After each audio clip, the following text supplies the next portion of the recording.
Hello, Steve West, Steve Arts 89. Well, we've had a little bit of Batwoman news. Quite surprising. Basically, they are not just recasting Ruby Rose and having Kane come back. They are bringing in a new character to take over the role of Batwoman.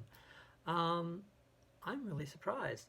Now, I guess we'll get into the description first. The name of the character, there was basically a call sheet that went out basically for casting. It's been deleted from wherever they found it. The character was called Ryan Wilder. Now, often the names change or they put out funny names or whatever. Um, she's mid-20s, any ethnicity. And when we have a little description here, it says she's likable, messy, a little goofy, and untamed. And the breakdown continues. With no one in her life to keep her on track, Ryan spent years as a drug runner, dodging the GCPD,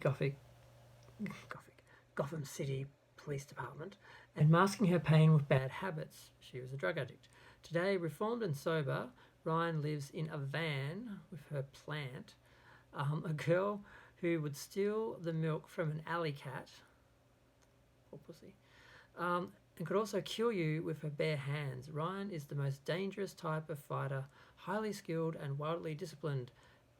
An out lesbian, athletic, raw.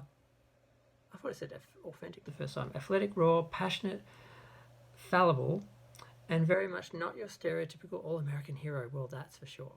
Okay, this is my second video because my first reaction wasn't very good. I haven't changed my opinion. I'm not censoring myself, but I just sometimes when you're just speaking your mind and you don't know what you're going to say yet, you shouldn't do that. Okay, I'm really glad I grew up in the good old days where we actually had heroes that were role models you could look up to and aspire to be like, and that could actually inform how you live your life. I mean, when I was a kid, I didn't get Batman was camp, the original 1960s Batman, which I saw in repeats, not in the day. It was 1966, I think it was originally on. I saw it repeated decades later. But I didn't know it was a repeat. And I didn't get it was camp when I was a kid. I believed every time Batman talked about truth and justice and right and wrong, I believed him. And you know why? Because Adam West believed it. As camp as it was, as fun as it was, there is a moral center and heart to that character and show. And that's why it is still around and still in syndication 50 plus years later. Because it's great. Even though it's camp AF. It's so funny to watch it now as an adult. But it still doesn't change the character. You can still... so I love the original Batman, and Batgirl was the same. She was in the series, and she had her own series. I don't know if she had just a year or less than a year. I know I never saw the show, but I saw her on Batman. And I didn't even know for the longest time that this wasn't Batgirl. I thought they just called Batgirl Batwoman because they wanted a more politically correct name. I didn't realize it was actually a different character. So she wasn't Commissioner Gordon's daughter. She was actually Batman's cousin. So Kane. I think it was Barbara Gordon was her name. So I was first off surprised that it's not Batgirl, and then that Batwoman. I was offended that she basically just stole Batman's identity, yet had no respect for him, and I think that was less the character than the marketing. So that was kind of offensive, and that was my only real issue with the show. I haven't watched the show; I've just seen chunks of it, and I plan to watch it. I liked Supergirl. I've heard it's gone bad, but the people saying that are mostly haters. So you have to just watch the show yourself. You can't trust anyone because, well, except me. You can trust me, but you can't trust anyone because they all have their own agenda, their own ideas, and they're often just they're making their critics for their base. Everyone seems to be following the Trump model. Just speak to your base, and if you've got enough, you'll be fine. You don't have to worry about actually telling the truth or being accurate. And there's a lot of people just being hateful. And I don't know if the show's good or bad yet because I haven't watched it. I'm going to give it a chance. Now, I'm not happy about this new character, and not so much because they're replacing, my sister Australian Ruby Rose, but who I think is cute. and I don't think she's the bad actor everyone's saying she is either. I've only seen her in a few things, but she was acting, so she clearly can. She may have just not connected with the character or something. I don't know. I haven't seen it. Again, could just be haters. But my issue is this character, unless this is a redemption story, I don't see how this character can be a hero and a good role model. And I think heroes should be. I think it's important.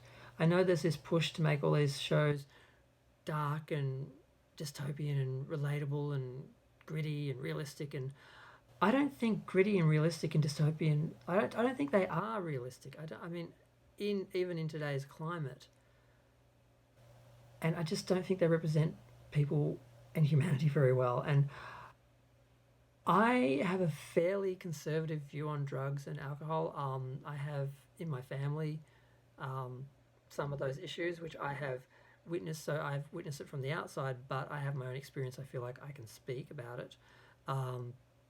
But from a young age, I was told to never drink because of alcoholism in the family that I had examples of, and I never did. Basically, when I turned 18, someone said, "Oh, you're 18, you have to have a drink, buy a drink." I'm like, okay, I bought like 2 beers, and that was the last time I drank, ever. I don't drink. I've never taken a party drug. I never will. Because, and this the thing is that I hate, that I get very judgmental about, and unpolitically correct, is people who get addicted, they do choose it. They choose to take the gamble, because you drink, you take drugs, you either handle it and you go on for life, and it's just something that you do socially, or you become addicted and it becomes your life. And anyone with any intelligence knows that's the risk you take when you drink or you take drugs. I chose to never take that risk because I was fairly sure I already knew what the result was going to be, thanks to genetics and examples of that. So I'm very judgmental with other people, I find, and I shouldn't be, but I'm working on it. But I find I'm very judgmental of other people because they take that gamble and then play the victim for the hand they're dealt. I'm like, no, you chose that as a possibility. So now I'm all for redemption and being sober, and like I said, if this is a redemption story of like a homeless drug addict, what would you call her? I don't know, but if this is about redeeming this character and making them into a hero, and having them learn how to become a hero from where they've came from far further away from heroism than some police commissioner's daughter, which is not a huge jump, assuming she's had a good education, and just I can see the merit of that character if that is their intent. But if all their intent is just to make a bad person somehow a hero, even though they are bad, do bad things, and they don't redeem themselves, they don't, they're just. So I'm not sure where it's going to go. I really, really feel bad for kids and young people who don't seem to have the role models and idols and heroes that I grew up with, that I know made me a better person. I know my mum would sit me down in front of certain shows knowing that I was going to get a lesson, whether I knew it or not. And there's this absolute fear in creators at the moment. You can't do that. You can't have a lesson. You can't have a moral. You can't have anything like that. It has to be. I just don't like it. I just don't know what their objective is, and they're not achieving anything. They're not creating shows that last. They're not creating characters that are loved or achieve anything. I mean, Batman, the original Batman, is still being watched 50 years from now. Kids still love it. It's a great show. I still love it. I have the Blu-rays and the DVDs, which we waited forever for. If anyone knows about that ordeal, copyright ordeal, took until, unfortunately, I'm not even going to talk about that. That's a whole other video.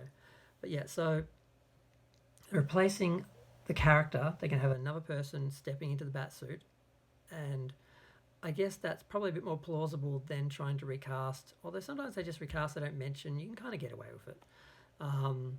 But then that will be debated for decades, like the 2 Darrens and the 2 Beckys and all that stuff. But yeah, I just want them to do something good. I want them to redeem this horrible character, this horrible person, and make them into a hero, because that is a better story, because it shows that you can go from anywhere and get to there, to being a hero, to being a moral person, to being someone you can look up to, and be a role model. That is a good story. But if they don't do that and they just basically have an anti-hero that we're supposed to think is cool, I'm sick of that. I'm so sick of that. Yeah. I don't have anything else to say. Yeah, that's it. Feel free to share, like, comment, subscribe. Let me know if you think I'm right or wrong or too judgmental or whatever. But yeah, I just hope they don't mess this up. I don't know if they messed the first season up. Some people say it's awful. It doesn't sound that bad. I'm going to watch it myself. Yeah, I'm going to go. Thanks, bye.